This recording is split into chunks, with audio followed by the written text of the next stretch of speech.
Litis, Ben Cordera sa balita.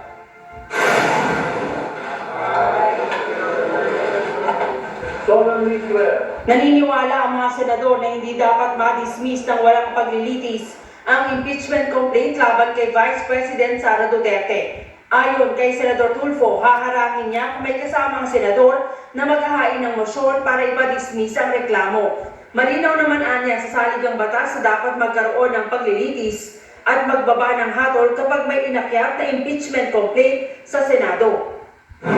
There's something wrong with the violation of the Constitution if we will not go on trial. What I'm saying is, dapat natin tutulong, dapat natin we will hear that, tapos itutumbot natin yung tao, wala naman laman. Yung ika na pinadalang evidence dito ng Congress. What is it for, di ba? Well, we will be wasting time, we will be wasting a lot of money for this impeachment. Kung wala naman laman, di ba? So, I must really say, wala naman deserve. Pero wala naman yung, wala pa, i-dismiss mo na, di ba naman nag-hear? Inaasahan naman ni Senator Vicente Soto na pagkatapos ng SONA sa July 28, magre-reconvene ang Senado bilang impeachment court. Hindi rin siya pabor na agad i-dismiss ang kaso at dapat anyang bigyan ng pagkakataon ang prosekusyon at kampo ni Duterte na magharap ng kanilang mga ebidensya at argumento. Yung articles of impeachment ay alindigin para mabigyan ng pagkakataon yung both the prosecution and defense to present their side. Hindi pa pwedeng itidribble yun, hindi pa pwedeng ibabaliwalain yun, hindi pwede because it's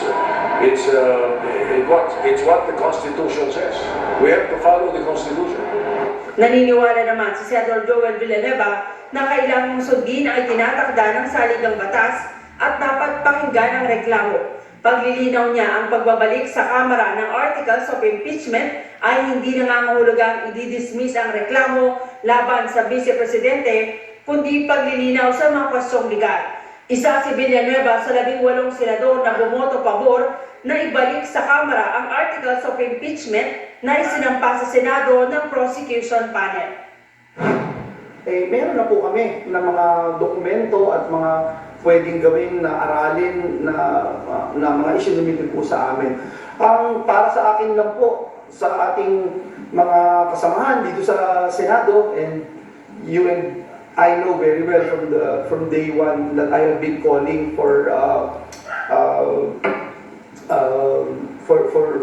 senator judges na conduct themselves as senator judges talaga, diba? So, yun yung importante po, wala tayong kilingan, kasi whatever the decision will be, I also believe na mas importante na yung tama yung proseso, tama po yung pag-assess at pag-implement at pagtugon namin dito sa impeachment proceedings rather than doon sa whether dismissal or acquittal.